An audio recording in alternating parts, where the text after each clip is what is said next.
Good morning बच्चों। अगला series हमारा ग्रेविटेशन का जो टॉपिक है बेटा वो है प्लैनेट्स एंड सैटेलाइट। ठीक है, देखो बेटा क्या होता है, जब हम किसी प्लैनेट से, मान लो हमारे पास एक प्लैनेट है जिसका मास हमने लिया कैपिटल है, और इस प्लैनेट से अगर हम किसी सैटेलाइट को लॉन्च करते हैं तो याद रखेंगे हम लोग कि जो सैटेलाइट होता है बेटा वो प्लैनेट के अराउंड गोल गोल घूमता रहता है, मतलब सर्कुलर पाथ में इसका मोशन होता है। ठीक है, तो हमने कहा लेट अ सैटेलाइट, इसका मास सैटेलाइट का स्मॉल m है बेटा, is revolving around the planet at a distance r in circular path. याद रखेंगे इस चीज को कि कभी भी किसी सैटेलाइट को अगर किसी प्लैनेट से लॉन्च किया जाता है बेटा तो याद रखो कि वो सैटेलाइट एक सर्कुलर पाथ में घूमता रहता है। ठीक है, सर्कुलर पाथ में घूमता रहता है। तो अब अगर सिंपल सी बात सोचें तो हमें एक चीज पता है बेटा कि कोई चीज अगर सर्कुलर पाथ में घूमती है तो उसको घुमाने के लिए सेंट्रीफ्यूगल फोर्स की रिक्वायरमेंट होती है। तो हम याद रखेंगे यहाँ पे between planet and satellite, between planet and satellite the centripetal force is gravitational force। जो सेंट्रीपिटल फोर्स होता है बेटा वो कौन सा फोर्स होता है? ग्रेविटेशनल फोर्स होता है। अब अगर ग्रेविटेशनल फोर्स सेंट्रीपिटल फोर्स है तो इसका जो डायरेक्शन होना चाहिए वो टुवर्ड सेंटर होना चाहिए, और हम सब जानते हैं कि ग्रेविटेशनल फोर्स की वैल्यू कितनी होती है दोस्तों? G(m1m2/r²) ये होती है ग्रेविटेशनल फोर्स की वैल्यू। हमारे पास m1 का मतलब है मास ऑफ प्लैनेट और m2 का मतलब है मास ऑफ सैटेलाइट। तो m1 that is capital M, m2 that is small m upon जिस रेडियस में ये घूम रहा है वो r का स्क्वायर। ठीक है, तो this force is required centripetal force due to which any satellite is revolving around any planet. ठीक है बेटा, तो अब जो हमारा टॉपिक है जो हमें फाइंड करना है बेटा वो है ऑर्बिटल वेलोसिटी। ऑर्बिटल वेलोसिटी, तो ऑर्बिटल वेलोसिटी क्या होती है? The velocity with which any satellite is revolving around any planet is called orbital velocity. The velocity with which any satellite revolving around the planet is called क्या बेटा? orbital velocity is called orbital velocity। ऐसे velocity को हम क्या कहते हैं? Orbital velocity कहते हैं। अब हम सब लोग जानते हैं कि अगर कोई चीज सर्कुलर पाथ में घूमता है तो उसकी जो वेलोसिटी होती है बेटा वो टुवर्ड्स टेंजेंट होती है, दैट इज v0, और यही v0 क्या कहलाता है? Orbital velocity. तो याद रखेंगे the direction of orbital velocity is towards tangent, its direction is towards tangent। जो ऑर्बिटल वेलोसिटी होती है दोस्तों उसका जो डायरेक्शन होता है वो टुवर्ड्स टेंजेंट होता है। ठीक है, तो अब हम सब जानते हैं कि अगर ग्रेविटेशनल फोर्स सेंट्रीपिटल फोर्स है तो सेंट्रीपिटल फोर्स का हम फॉर्मूला जानते हैं बेटा mv²/r। यही होता है भाई, centripetal force is equals to mv²/r। अब अगर तुम देखो तो ये किसकी वेलोसिटी है बेटा? सैटेलाइट की वेलोसिटी, जिसको क्या कहते हैं? Orbital velocity. तो v0 that is mv0²/r which will be equals to gravitational force, जो कि कितना है? G(m)r²। तो अगर आप देखें तो स्मॉल m से स्मॉल m कैंसिल, एक r से एक r कैंसिल, तो v0 का square is equals to G(m)r। तो यहां से अगर v0 की वैल्यू निकाले बेटा तो v0 इज इक्वल्स टू कितना आ जाता है? √G(m)r।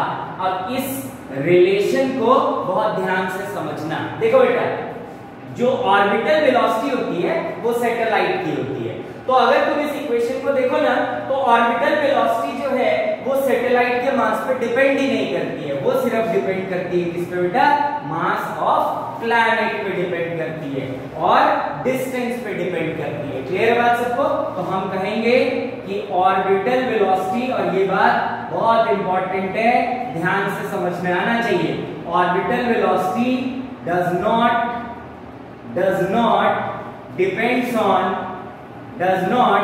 depends on mass of satellite, does not depends on mass of satellite।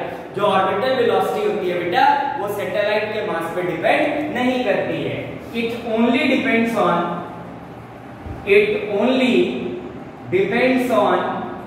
mass of planet and distance between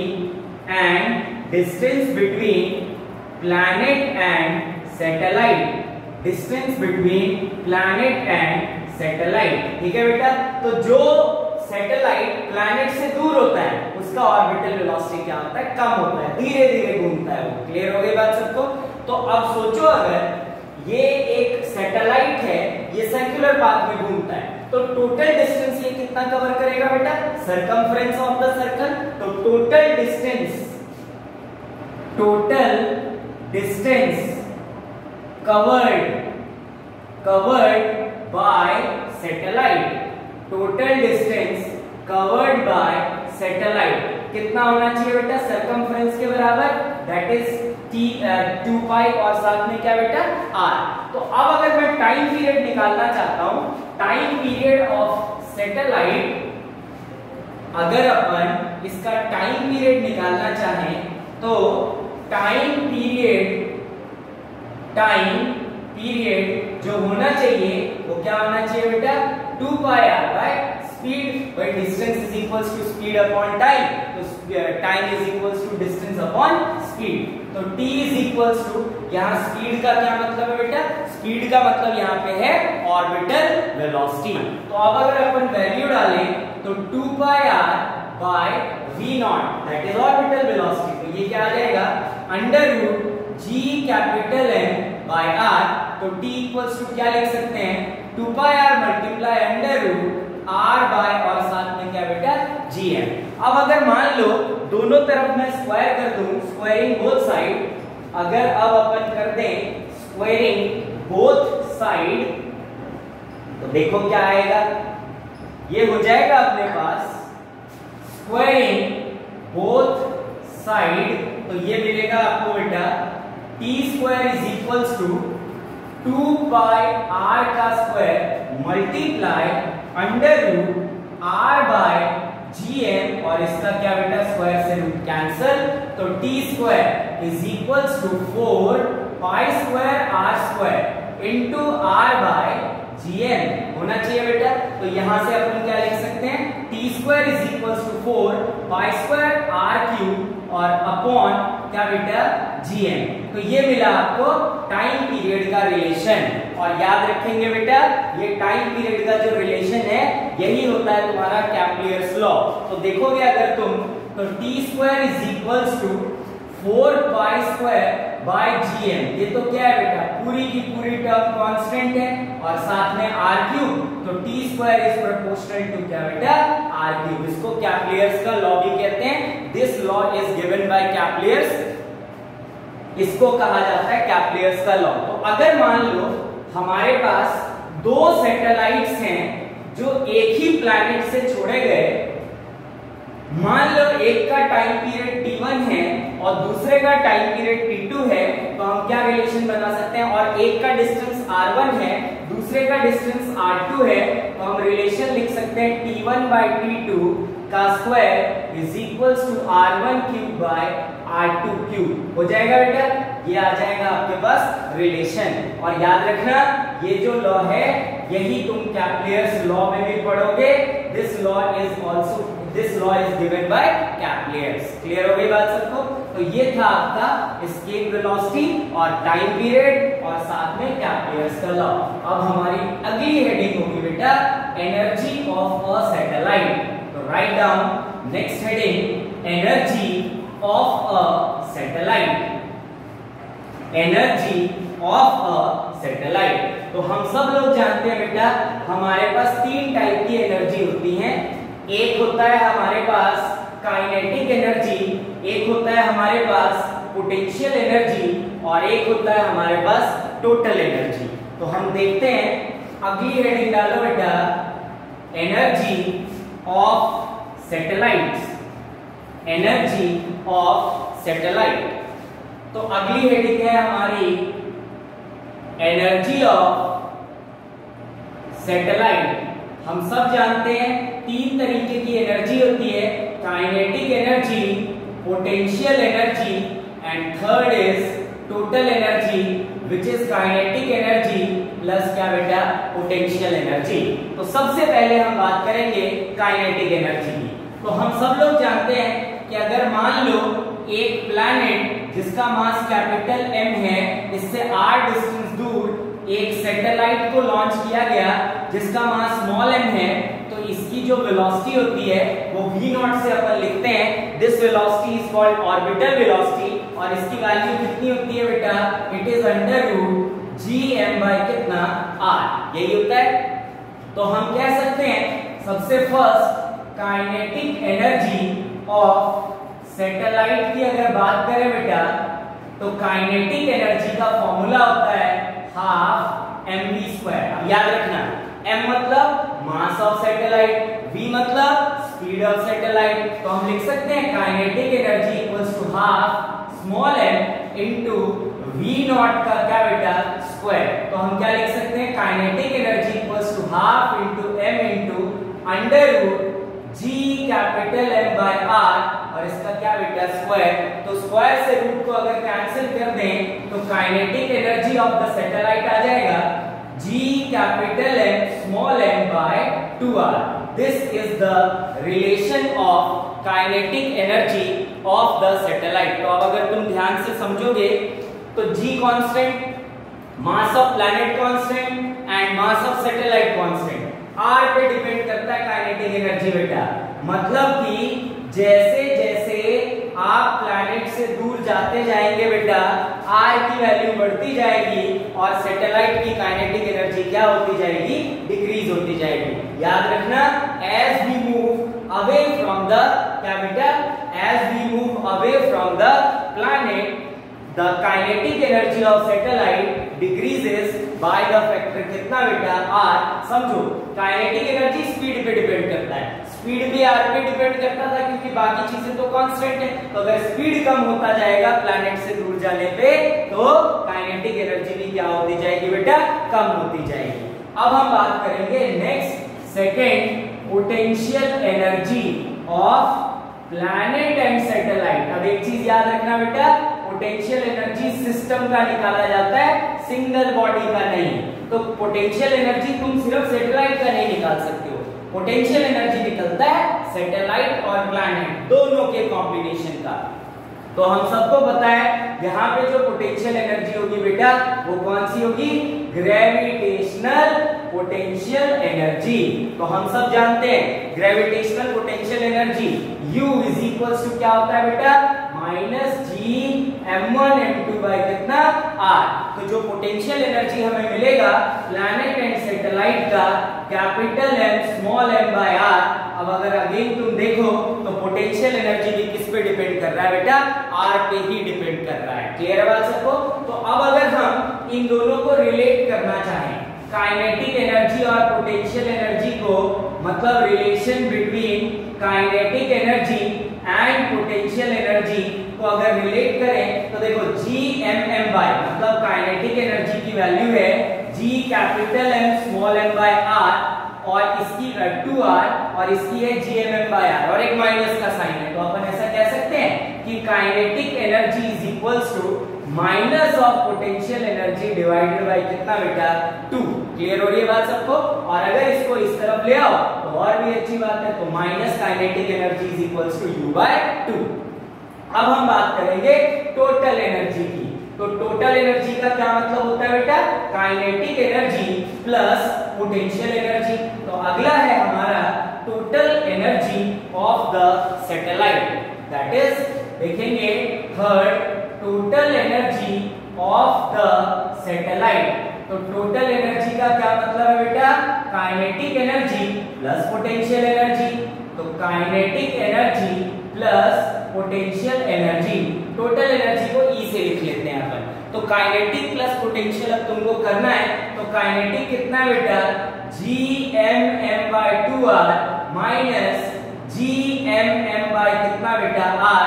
तो टोटल एनर्जी की अगर बात करें तो नेगेटिव में आंसर आएगा, तो एक में से आधा या आधे में से एक घटाओ तो माइनस आधा बचेगा, मतलब gmm/r। तो अब एक चीज समझना बेटा, टोटल एनर्जी कितना है? नेगेटिव है, इसका मतलब मैक्सिमम एनर्जी कितनी होगी? मैक्सिमम एनर्जी होगी 0। क्लियर है बात सबको? तभी वैल्यू एग्जीक्यूट हो पाएगी। तो अब अगर रिलेट करें सब में तो हम लिख सकते हैं negative of kinetic energy is equals to half of potential energy is equals to क्या बेटा? Total energy. क्लियर हो गई बात सबको? तो ये रिलेशन होता है हमारा kinetic energy of satellite, potential energy of satellite and total energy of satellite. अब मैं क्या करूंगा? इसी का ग्राफ बनाऊंगा। तो ग्राफ हम बनाएंगे एनर्जी वर्सेस आर का, ठीक है? For energy versus R for satellite. तो सब लोग ग्राफ के लिए समझने की कोशिश करेंगे। Graph of energy versus x, ठीक है? या एनर्जी वर्सेस आर, जो भी तुम्हारी इच्छा है। तो सबसे पहले बात करें काइनेटिक एनर्जी की, तो वो होता है gmm/2r, मतलब kinetic energy is inversely proportional to कितना बेटा? r। तो देखो 1/r का रिलेशन है बेटा, एनर्जी सबको मैं एक में बनाऊंगा, एनर्जी वर्सेस एक्स का ग्राफ, पॉजिटिव वैल्यू 1/r, इस तरीके से। अब अगर बात करें पोटेंशियल एनर्जी की, तो पोटेंशियल एनर्जी की क्या वैल्यू है बेटा? -gmm/r। तो अगर -gmm/r की बात करें तो नेगेटिव साइड में, और अगेन वो भी इनवर्स ही है बेटा, 1/r का रिलेशन है। तो अगर 1/r का रिलेशन है तो अगर मैं ग्राफ बनाऊं, पोटेंशियल एनर्जी है -gmm/r, इसका मतलब पोटेंशियल एनर्जी नेगेटिव के साथ 1/r। तो बस कुछ नहीं करना है, इसको नेगेटिव साइड अप्रोच कर देना है। तो 1/r ये हो गया काइनेटिक एनर्जी, ये हो गया पोटेंशियल एनर्जी। अब अगर तीसरी बात करें टोटल एनर्जी की बेटा, तो टोटल एनर्जी का रिलेशन था तुम्हारा माइनस ऑफ gmm/2r। तो देखो डिनोमिनेटर बढ़ गया, तो ये थोड़ा सा और खिसक जाएगा और इसी तरफ नेगेटिव साइड ही बनेगा, और थोड़ा सा आगे दैट इज इस तरफ को खिसकेगा, नेगेटिव में वैल्यू बढ़ रही है। तो हम अगर इसको बनाने की कोशिश करें टोटल एनर्जी को और पोटेंशियल एनर्जी को एक साथ, तो ये तो पोटेंशियल एनर्जी और ये हो गया तुम्हारा टोटल एनर्जी। दोनों नेगेटिव हैं, इसलिए इसको मैंने नेगेटिव साइड में ड्रॉ कर लिया। क्लियर हो गई बात सबको? तो ये था आपका बेटा एनर्जी ऑफ सैटेलाइट। क्लियर है? अब हम पढ़ेंगे अगला टॉपिक जिससे बहुत बार सवाल आया है बेटा, दैट इज एस्केप वेलोसिटी। तो अगली हेडिंग डालेंगे एस्केप वेलोसिटी। देखो बेटा, एस्केप वेलोसिटी क्या होती है?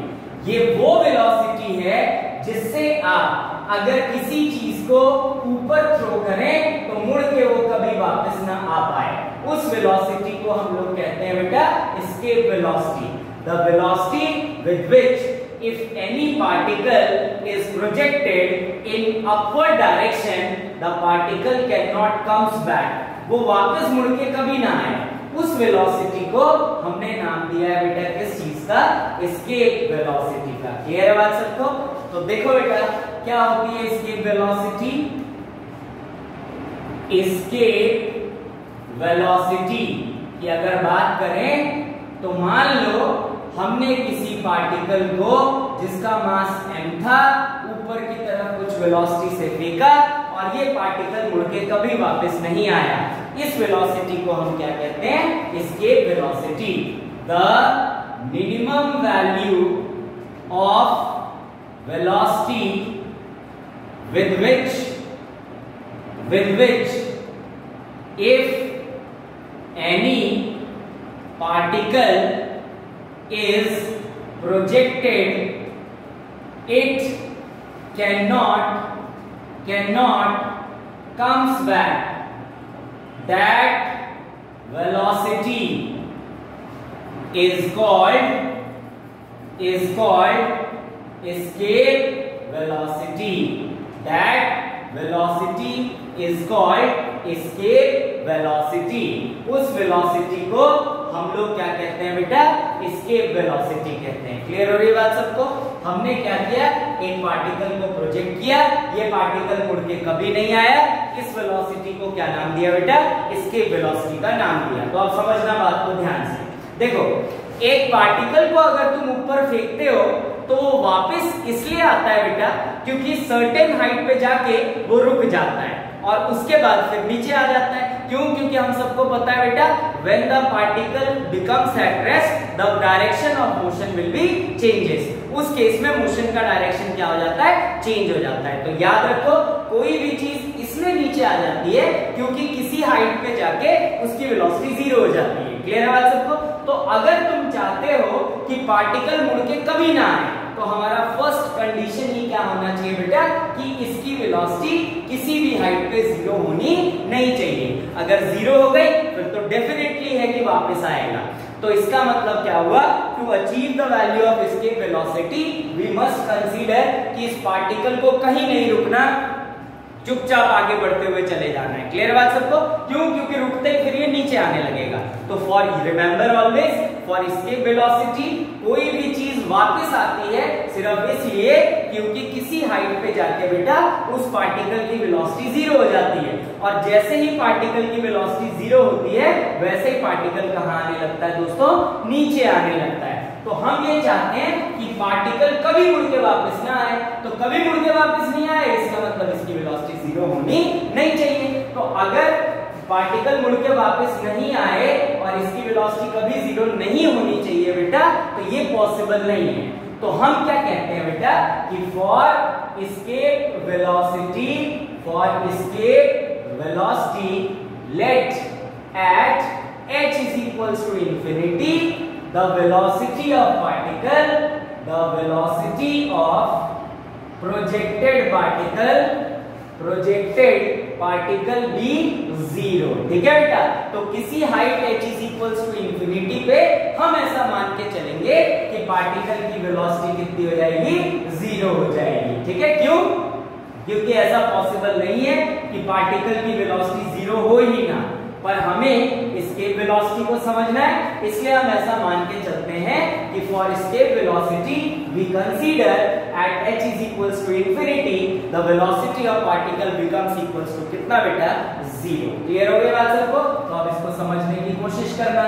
मान लो मैंने एक पार्टिकल को अर्थ से प्रोजेक्ट किया ऊपर की तरफ और किसी height h is equals to infinity पे इसकी वेलोसिटी कितनी हो गई बेटा? जीरो हो गई. क्लियर है बात सबको? तो अब अगर देखो तुम, तो हमने जब एक बार फेंक दिया पार्टिकल को, थोड़ी बार बार फोर्स लगाते रहेंगे, तो हम कहते हैं यहाँ पे कि जो एक्सटर्नल फोर्स है उसकी वैल्यू कितनी है बेटा? जीरो. एक्सटर्नल फोर्स जो है वो जीरो है, किसी भी टाइप का फ्रिक्शन प्रेजेंट नहीं है. तो अगर एक्सटर्नल फोर्स जीरो हो, किसी भी टाइप का फ्रिक्शन प्रेजेंट ना हो, तो एनर्जी क्या रहती है बेटा? कंजर्व रहती है. ठीक है? तो हम कहेंगे एनर्जी remains conserved. तो अगर एनर्जी कंजर्व है इसका मतलब टोटल इनिशियल एनर्जी किसके इक्वल होगा बेटा? टोटल फाइनल एनर्जी के. तो अगर मैं इनिशियल पोटेंशियल एनर्जी की बात करूं तो m अगर मान लो अर्थ का मास कैपिटल M है और जिस चीज को प्रोजेक्ट किया उसका मास स्मॉल m है बेटा, तो इनिशियल पोटेंशियल एनर्जी कितना हो जाएगा? और अगर इसका रेडियस r है तो gmm बाय कितना बेटा? r. ये हो गया आपका इनिशियल पोटेंशियल एनर्जी. अब हम अगर बात करें इनिशियल काइनेटिक एनर्जी की, तो kinetic energy initial equals to half mv square. Clear बात सबको? इस वेलोसिटी से हमने प्रोजेक्ट किया तो इसका हमने क्या नाम दिया बेटा? Half mv square. और देखो क्योंकि हम इसके वेलोसिटी पढ़ रहे हैं तो इस वेलोसिटी को मैंने क्या नाम दे दिया बेटा? v. अब समझना, जो फाइनल एनर्जी है, फाइनल वो इंफिनिटी पे हम जीरो कह रहे हैं, तो final potential energy at infinity हम सब जानते हैं कितना होता है बेटा? जीरो. क्योंकि फाइनल पॉइंट क्या लिया जा रहा है? इंफिनिटी लिया जा रहा है. अब सोचो हम ये कह रहे हैं कि इनफाइनाइट डिस्टेंस जाके पार्टिकल रुक गया, तो इसका मतलब क्या हुआ बेटा? फाइनल काइनेटिक एनर्जी भी कितना होगा? जीरो होगा. अब अगर किसी भी टाइप का एक्सटर्नल फोर्स नहीं है, कोई भी फ्रिक्शन प्रेजेंट नहीं है, तो हम कहेंगे कि एनर्जी कंजर्व है। मतलब initial total energy is equals to final total energy. तो हम अगर इस रिलेशन से समझें तो E initial is equals to क्या लिख सकते हो बेटा, E फाइनल। इसका मतलब potential initial plus kinetic initial is equals to potential final plus kinetic final. तो इनिशियल पोटेंशियल एनर्जी और काइनेटिक एनर्जी की वैल्यू हम सब जानते हैं, कुछ ना कुछ है। तो पोटेंशियल एनर्जी कितना है बेटा, minus G capital M small M by R, potential energy हो गया। अब अगर काइनेटिक एनर्जी की बात करें तो half M V square, V मतलब इसके वेलोसिटी बेटा 0 प्लस 0, तो हम लिख सकते हैं हाफ एम वी का square equals to G capital M small M by R. Small M क्या हो जाएगा दोस्तों, कैंसिल। तो v का square is equals to 2gm by r। इसका मतलब v इज इक्वल्स टू कितना बेटा, under root 2gm by r। अब देखो ये जो वेलोसिटी है ना, ये भी स्पेशल वेलोसिटी है। क्यों स्पेशल वेलोसिटी है, क्योंकि देखो बेटा इसके velocity does not depends on mass of the particle which is projected. जिस पार्टिकल को तुमने दोस्तों प्रोजेक्ट किया उसी के मास पे इसके वेलोसिटी डिपेंड नहीं कर रहा। इसके वेलोसिटी डिपेंड करता है बेटा प्लैनेट के मास पे और प्लैनेट के रेडियस पे। क्लियर बात सबको? तो याद रखेंगे हम इस चीज को कि इसके velocity depends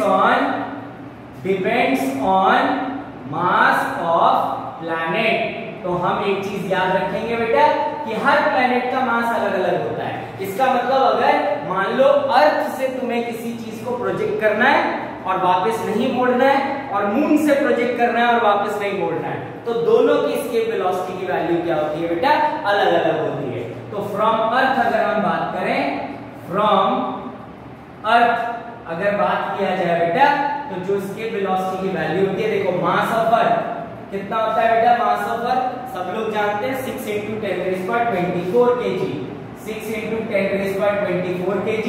radius of earth कितना होता है बेटा, 6400 किलोमीटर। अब हम जानते हैं इसके वेलोसिटी की वैल्यू कितनी है, अंडर रूट 2gm बाय कितना बेटा r।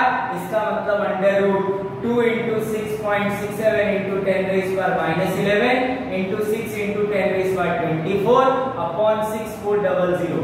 तो बेटा आप जब इस सब को सॉल्व करेंगे तो जो इसके वेलोसिटी की वैल्यू आएगी ये आएगी 11.2 किलोमीटर पर सेकेंड। क्लियर है बात सबको?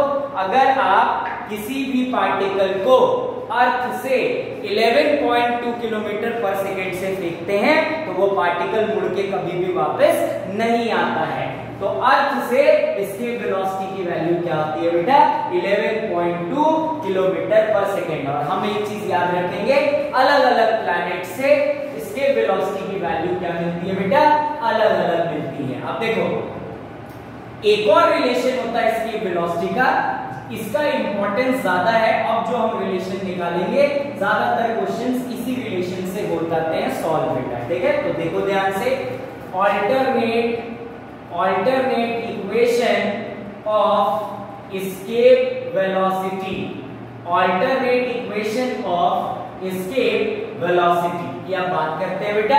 तो escape velocity का दूसरा इक्वेशन, अब हम सब जानते हैं acceleration due to gravity on earth surface होता है gm बाय क्या बेटा, r²। अब अगर मैं इस r को, एक r को यहां छोड़ दूं और एक r को इधर ले आऊं तो क्या बन जाएगा, gr is equals to gm by कितना बेटा, r। क्लियर है बात सबको? अब मैं क्या करता हूं, दोनों इक्वेशन को 2 से मल्टीप्लाई कर देता हूं। मल्टीप्लाई बोथ साइड बाय कितना बेटा, 2। तो यह आ गया 2gr is equals to 2gm by r। अब मैं दोनों तरफ रूट लगा देता हूं, तो apply root on both side. तो अगर हम दोनों तरफ रूट को अप्लाई करें, apply root on both side, तो ये बन जाएगा आपका under root 2gr is equals to under root 2gm by r। हम सब जानते हैं ये किसकी वैल्यू होती है बेटा, इसके वेलोसिटी की। तो इसके वेलोसिटी का एक और रिलेशन आ गया हमारे पास, इसके velocity is equals to under root 2gr। तो देखो यहां भी तुमको दिख रहा होगा कि mass of particle which is projected from the planet पे इसके वेलोसिटी दोस्तों डिपेंड करता नहीं है। तो ये था आपका टॉपिक एस्केप वेलोसिटी। अब इस चैप्टर का लास्ट टॉपिक है कैप्लियर्स लॉ। तो हम लोग हेडिंग डालेंगे कैप्लियर्स लॉ। तो कैप्लियर ने बेटा 3 लॉ दिए थे। एक लॉ हम ऑलरेडी पढ़ चुके हैं, t² is directly proportional to r³।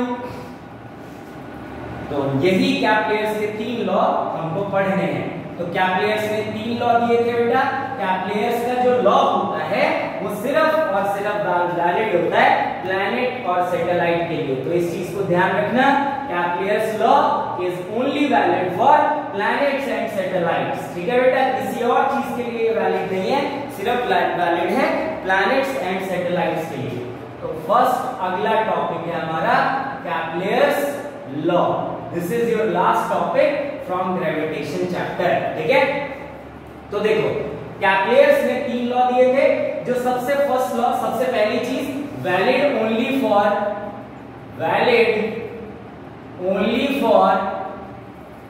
Planets and satellites. Valid only for planets and satellites. तो जो सबसे फर्स्ट लॉ है बेटा, फर्स्ट लॉ कैप्लियर कहता है कि all the planets is revolving around the sun. All the planets are revolving around the sun in an elliptical path, and sun is present at any one of the focus। देखो बेटा, एक चीज होती है ellipse, इस तरीके का होता है इलिप्स। इलिप्स की general equation x² + y² + b² = 1। अब देखो बेटा, इलिप्स में 2 फोकस होते हैं इस तरीके से, ये एक फोकस और ये दूसरा फोकस। 2 एक्सेस होते हैं बेटा। जो बड़ा एक्सेस होता है इसको कहा जाता है सेमी मेजर एक्सेस, और इसको अपन कहते हैं सेमी माइनर एक्सेस। तो कैप्लियर्स का लॉ क्या था बेटा, ये मान लो तुम्हारे पास सन है फोकस पे, और एक ये हो गया तुम्हारा सैटेलाइट। तो कैप्लियर ने कहा कि प्लैनेट जो है बेटा, जो सन है, ऑल द प्लैनेट्स, या कोई प्लैनेट मान लो इसको प्लैनेट। तो फर्स्ट लॉ क्या था बेटा, all the planets are revolving around the sun in an elliptical path and sun is present at any one of the focus. ठीक है बेटा, तो जो सन होता है वो किसी एक फोकस में प्रेजेंट होता है, और प्लैनेट जो है बेटा इस तरीके के इलिप्टिकल पाथ में गोल गोल घूमता रहता है। क्लियर बात सबको? और इलिप्स का जनरल इक्वेशन याद रखना, जनरल इक्वेशन होता है x² + a² + y² = 1। इलिप्स में 2 एक्सेस होते हैं, एक होता है सेमी मेजर एक्सेस और एक होता है सेमी माइनर एक्सेस। अब जो सेकंड लॉ था, फर्स्ट लॉ यही है बेटा, याद रखेंगे सभी प्लैनेट्स जो होते हैं वो सन के अराउंड इलिप्टिकल पाथ में घूमते हैं, और सन जो होता है वो किसी फोकस पे प्रेजेंट होता है। क्लियर है? अब सेकंड लॉ देखते हैं क्या होता है बेटा। कैप्लियर्स का सेकंड लॉ होता है the line joining. Second law होता है बेटा the line joining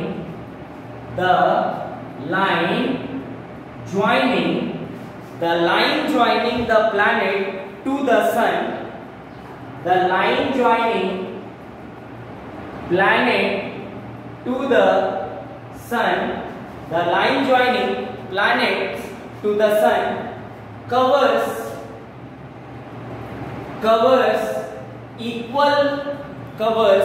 equal area in equal interval of time. Covers equal area in equal interval of time. Equal area in equal interval of time का क्या मतलब है बेटा?